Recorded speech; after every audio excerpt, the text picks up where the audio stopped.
Hello everyone, welcome to my new video. आजको यस भिडियोमा चाहिँ म तपाईँलाई कसरी तपाईँले आफ्नो मोबाइलबाट युट्युबमा भिडियो अपलोड गर्न सक्नुहुन्छ भन्ने बारेमा सिकाउन गइरहेको छु र युट्युबमा भिडियो कसरी अपलोड गर्ने त। नेपालमा पनि पछिल्लो समय युट्युबको स्कोप एकदमै बढिरहेको छ। प्राय मान्छेहरूले युट्युब च्यानल खोलेर भिडियोहरू बनाएर त्यहाँबाट पनि राम्रो इन्कम गर्ने सोचिरहेछन् र गरिरहेछन् पनि। तपाईँ पनि कुनै पनि युट्युबरबाट इन्स्पायर हुनुहुन्छ र आफ्नो युट्युब च्यानल खोलेर भिडियो अपलोड गर्ने तर्खरमा हुनुहुन्छ भने यो भिडियो तपाईँको लागि हो। तपाईँले आफ्नो युट्युब च्यानल बनाउनु भएको छैन र कसरी बनाउने भन्ने बारेमा पनि भिडियो चाहनुहुन्छ भने भिडियोको कमेन्ट बक्समा कमेन्ट गर्नुहोला। र युट्युबमा भिडियो अपलोड गर्दाखेरि के कुरामा ध्यान दिनुपर्छ र कुन ट्रिक लगाएर अपलोड गर्दाखेरि तपाईँ भिडियो चाहिँ भाइरल हुन्छ। भिडियो सुरु गर्नुभन्दा पहिले मेरो च्यानलमा तपाईँ पहिलोपल्ट हुन्छ भने भिडियो लाइक गरेर च्यानललाई सब्स्क्राइब गर्न नभुल्नुहोला, ताकि यस्तै युट्युब सम्बन्धित ट्रिक्सहरू थाहा पाउनको लागि, जान्नको लागि। सो भिडियोलाई सुरु गरौँ, लेट्स स्टार्ट। सो गाइस, सबभन्दा पहिला तपाईँले चाहिँ साइडमा देख्न सक्नुहुन्छ युट्युब एप ओपन गर्नु होला। माथि देख्न सक्नुहुन्छ युट्युब लोगो। हामी चाहिँ तपाईँको युट्युब च्यानल हो या होइन, कुन च्यानलदेखि अपलोड गर्ने भन्ने बारेमा माथि देख्न सक्नुहुन्छ, यहाँबाट थाहा पाउन सक्नुहुन्छ। र अपलोड गर्नको लागि चाहिँ यहाँ देख्न सक्नुहुन्छ प्लस भन्ने आइकन छ, प्लस चिन्हमा क्लिक गर्नुहोला।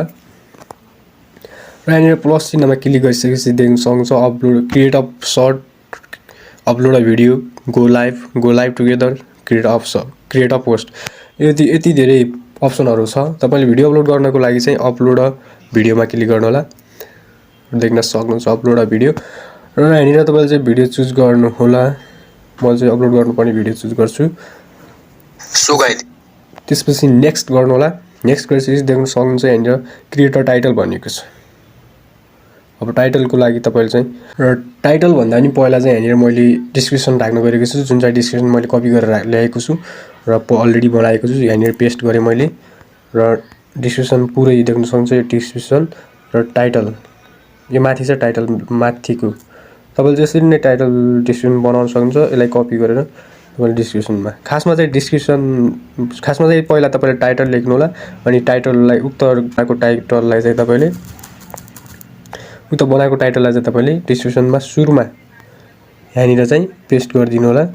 अनि यहाँनिर पेस्ट गरिसकेपछि देख्न सक्नुहुन्छ तपाईँले चाहिँ यहाँनिर चाहिँ 2-3वटा ह्यासट्यागहरू लगाउन सक्नुहुन्छ। त्यसपछि छ तलतिर इन दिस भिडियो, यो भिडियो तपाईँले के को बारेमा बनाउनु भएछ, के यसमा चाहिँ के कस्तो छ त, यो भिडियोमा के कुरा तपाईँले वर्णन गर्नुभएको छ, उल्लेख गर्नुभएको छ, यहाँनिर तपाईँले व्याख्या गर्न सक्नुहुन्छ। त्यसपछि भनेको चाहिँ यहाँनिर केही लिङ्कहरू छ, जस्तै यो फन्टको छ, मैले चाहिँ भिडियोमा बताएको अनुसारको छ। यहाँनिर चाहिँ आफ्नो सोसियल मिडियाहरूको लिङ्क दिन सक्नुहुन्छ। त्यसपछि चाहिँ भिडियोको बारेमा क्वाइरिज सल्भ भनेको चाहिँ भिडियो के को बारेमा हो त, भिडियो मान्छेहरूले युट्युबमा जस्तै के सर्च गरिरहेका छन्, तपाईँले त्यहाँदेखि हेर्न सक्नुहुन्छ। यसको बारेमा म छुट्टै एउटा भिडियो ल्याउने छु, जुन चाहिँ ट्याग र डिस्क्रिप्सन टाइटल सम्बन्धी हुनेछ। तपाईँ चाहिँ मेरो च्यानलमा जोडिन नभुल्नुहोला त्यसका लागि। त्यसपछि तलतिर छ किबोर्डहरू, यो पनि छ। त्यसपछि यहाँनिर आफ्नो युट्युब च्यानलको बारेमा अथवा कपिराइट डिस्क्लेमर सम्बन्धी राख्न सक्नुहुन्छ यहाँनिर, जस्तै मैले यहाँनिर राखेको छु। त्यसरी पनि तपाईँले पनि राख्न सक्नुहुन्छ। त्यसपछि यति भइसकेपछि तपाईँ यहाँ ब्याक आउन सक्नुहुन्छ। ब्याक आइसकेपछि देख्न सक्नुहुन्छ यहाँनिर चाहिँ पब्लिक, अनलिस्टेड अनि प्राइभेट भनेको छ। यी तीनटा मध्ये तपाईँले एउटा तरिकाले अपलोड गर्न सक्नुहुन्छ। पब्लिस भनेको सिधै तपाईँले यहाँदेखि अपलोड गरिसकेपछि पब्लिक हुन्छ, भिडियो चाहिँ आउट हुन्छ, अपलोड भइसक्छ। त्यसपछि अनलिस्टेडमा राखेर अपलोड गर्दाखेरि तपाईँको भिडियो चाहिँ कसैले हेर्न पाउँदैन, भ्युअरले हेर्न पाउँदैन, मतलब तपाईँले मात्र हेर्न सक्नुहुन्छ। र त्यसको लागि तपाईँ चाहिँ प्राइभेट भन्दाखेरि प्राइभेट पनि तपाईँ आफैले मात्र हेर्न सक्नुहुन्छ। र अनलिस्टेड भनेको चाहिँ अनलिस्टेड गर्नु होला। अहिले चाहिँ अपलोड गर्दाखेरि तपाईँले जहिले पनि भिडियोलाई अनलिस्टेड गर्नु होला, ताकि तपाईँले चाहिँ एकचोटि भिडियो अपलोड गरिसकेपछि तपाईँले चाहिँ आफ्नो भिडियो युट्युब स्टुडियोमा गएर तपाईँको भिडियोलाई एकचोटि रिभ्यू गरेर भेरिफाई गर्न सक्नुहुन्छ, भिडियोमा के सुधार गर्नुपर्ने छ भन्ने बारेमा मैले पछि भन्छु। त्यसपछि यहाँदेखि ब्याक जानु होला। यहाँदेखि ब्याक गइसकेपछि यहाँनिर लोकेसन दिन सक्नुहुन्छ, तपाईँको चाहिँ तपाईँको एरियाको, ठाउँको, अथवा तपाईँ देश नेपाल राखिदिन्छु मैले चाहिँ यहाँनिर नेपाल राखिसकेपछि यहाँनिर देख्न सक्नुहुन्छ एड प्लेलिस्ट भनेको छ। एड प्लेलिस्ट भिडियो, तपाईँ यदि भिडियोमा प्लेलिस्ट कसरी बनाउने भन्ने बारेमा थाहा छैन भने मैले अलरेडी भिडियो बनाएको छु, जुन चाहिँ यो भिडियो हेर्न सक्नुहुन्छ तपाईँहरूले। यति भइसकेपछि तपाईँले चाहिँ यहाँनिर थम्बनेल राख्नुपर्ने हुन्छ। थम्बनेलको लागि यहाँनिर प्लस भन्ने छ, म्याचको माथि प्लस, तपाईँले चाहिँ बनाएको थम्बनेल ल्याएर यहाँनिर राख्नुपर्ने हुन्छ। र थम्बनेल कसरी बनाउने र थम्बनेल भनेको के हो भन्ने बारेमा थाहा छैन भने तपाईँ चाहिँ कमेन्ट गर्न सक्नुहुन्छ। म चाहिँ अर्को भिडियो जरुर ल्याउनेछु यसको लागि। त्यसपछि डोन गर्नु होला। डोन गरेपछि यति कुरा भइसकेपछि तपाईँ चाहिँ फाइनल भएको छ। त्यसपछि चाहिँ तपाईँले चाहिँ नेक्स्ट गर्नु होला। नेक्स्ट गरिसकेपछि यहाँनिर देख्न सक्नुहुन्छ is this video made for kids भनेको छ, अनि तल छ यो पढ्न सक्नुहुन्छ term and policy.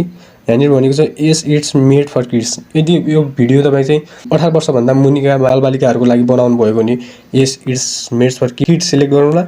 No it's not made for kids भनेको चाहिँ 18 वर्षभन्दा माथिको मान्छेकोहरूको लागि हो भनेपछि no it's not made for kids भन्ने यसमा सिलेक्ट गर्नु होला। त्यसपछि अपलोड भिडियो गर्नु होला। अपलोडिङ टु योर भिडियोज भनेको छ। त्यसपछि सी भिडियो गरेपछि यहाँनिर देख्न सक्नुहुन्छ मेरो भिडियो चाहिँ अपलोडिङ 5% 6% अपलोड भइसकेको छ।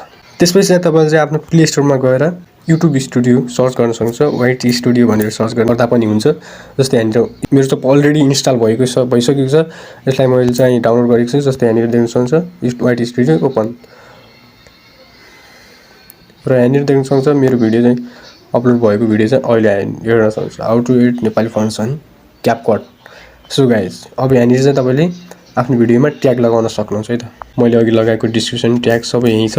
यहाँनिर चाहिँ अनलिस्टेड गरेको थियो, अनलिस्टेड नै छ। तपाईँको चाहिँ टाइम अनुसार पब्लिक गर्न सक्नुहुन्छ। अहिले तपाईँको चाहिँ भ्युअरहरू कति बेला आफ्नो युट्युब च्यानलमा एक्टिभ छन् त त्यति बेला आफ्नो भिडियो अपलोड गर्न सक्नुहुन्छ, पब्लिस गर्न सक्नुहुन्छ है त। तल देख्न सक्नुहुन्छ tags category comments and description more option भनेको छ। यहाँनिर चाहिँ तपाईँले ट्याग लगाउन सक्नुहुन्छ। सबभन्दा पहिला चाहिँ ट्याग लगाउँदाखेरि तपाईँको चाहिँ जहिले पनि आफ्नो नामको लगाउनु होला। जस्तै तपाईँको च्यानलको नाम के छ त, मेरो चाहिँ टेक्निकल गोविन्द छ, टेक्निकल गोविन्द लगाउँछु। जस्तै यहाँनिर इन्टर गरिदिनु होला। तपाईँको यो भिडियो नि जस्तै मैले अहिले यो भिडियो अपलोड गरेको छु त्यस भिडियो सम्बन्धी ट्यागहरू लगाउनु होला। र ट्यागहरू पनि के हुन् कसरी लगाइन्छ भन्ने बारेमा पूर्ण रूपमा मैले अर्को भिडियो ल्याउने छु। यसको बारेमा तपाईँले चाहिँ कमेन्ट बक्समा कमेन्ट गर्न नभुल्नु होला। र त्यसपछि तपाईँले चाहिँ यहाँनिर सेभ गर्न सक्नुहुन्छ। सेभ भयो र सेभ गर्न सक्नुहुन्छ। यसरी नै सुगाइ भिडियो अपलोड गर्ने तरिका नै हो। तपाईँलाई भिडियो कस्तो लाग्यो? यदि भिडियो मन परेको छ भने भिडियोलाई लाइक गरेर च्यानललाई सब्सक्राइब गर्न नभुल्नु होला। सो आजलाई यति नै, भेट्नेछु तपाईँलाई अरू कुनै भिडियोमा। So thanks for watching. So next video let's bye bye guys.